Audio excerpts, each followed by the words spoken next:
In this video, we will be talking about the participation of women in the Indian workforce. Looking at statistics, India constitutes around 17.7% of the total world population. According to the United Nations data, we currently have a population of approximately 1.38 billion people. By 2050, India is estimated to surpass China to become the most populous nation.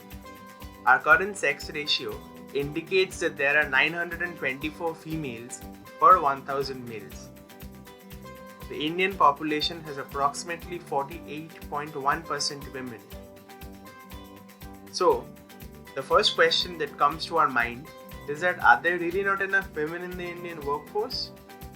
Well, the proportion of women in the Indian workforce has declined drastically.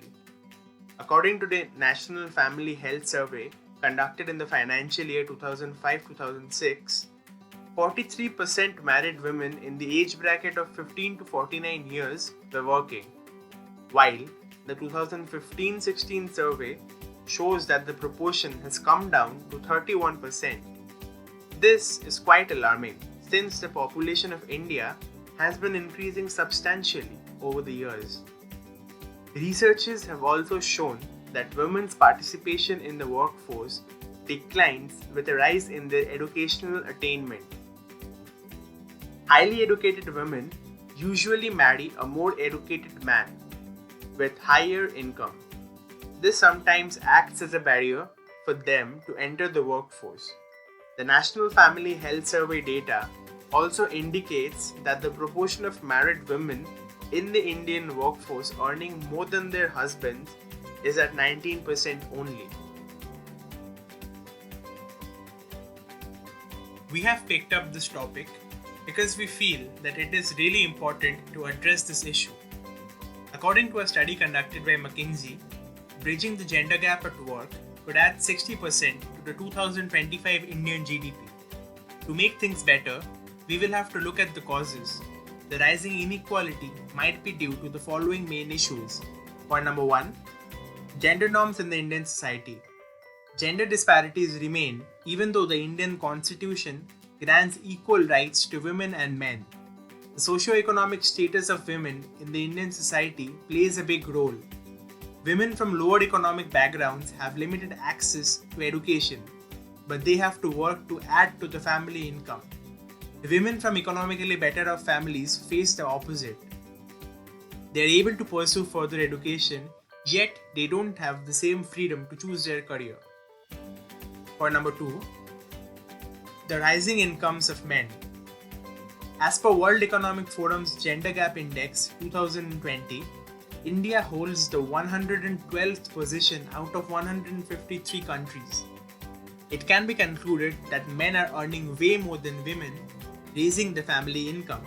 This gives families a reason to think that women should quit working and help doing household work instead. Point number 3.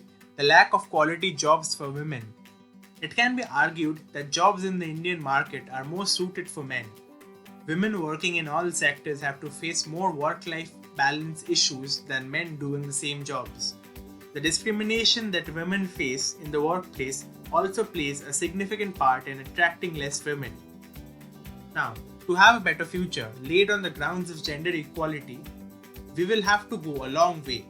For starters, we need to talk more about gender equality in India to the wider masses, making everyone aware of their fundamental rights and duties.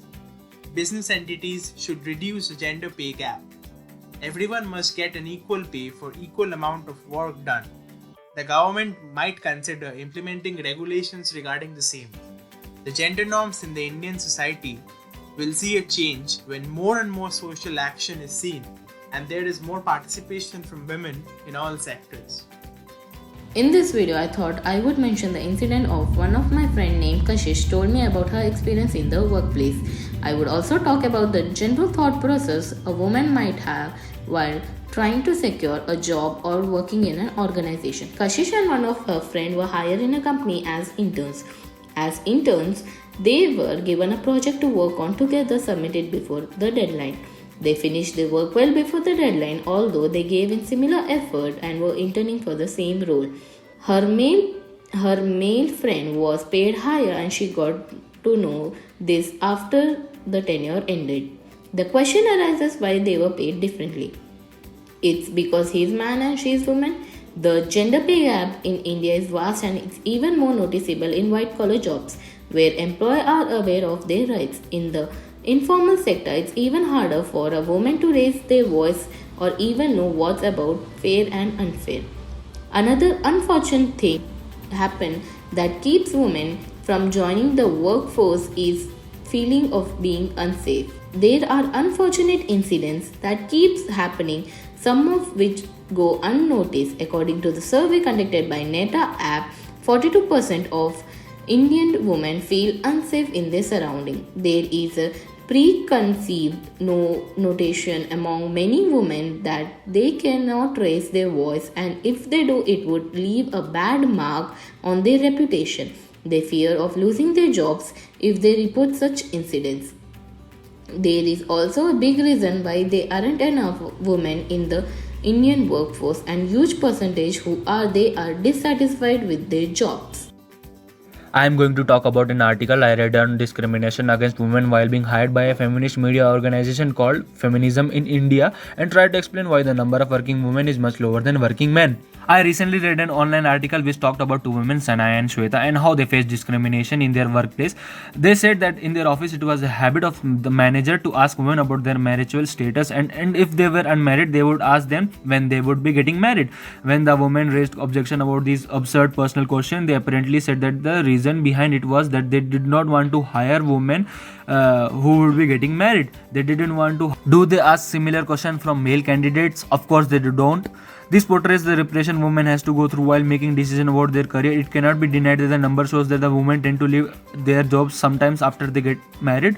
The double shift undertaken by women at home in the morning and night and at office throughout the rest of the day takes a toll on their physical and mental health. Another reason is the society. People generally assume that it is the duty of the men in the family to be breadwinner and women should be taking care of the family. This mindset of people make it even more difficult for women to work.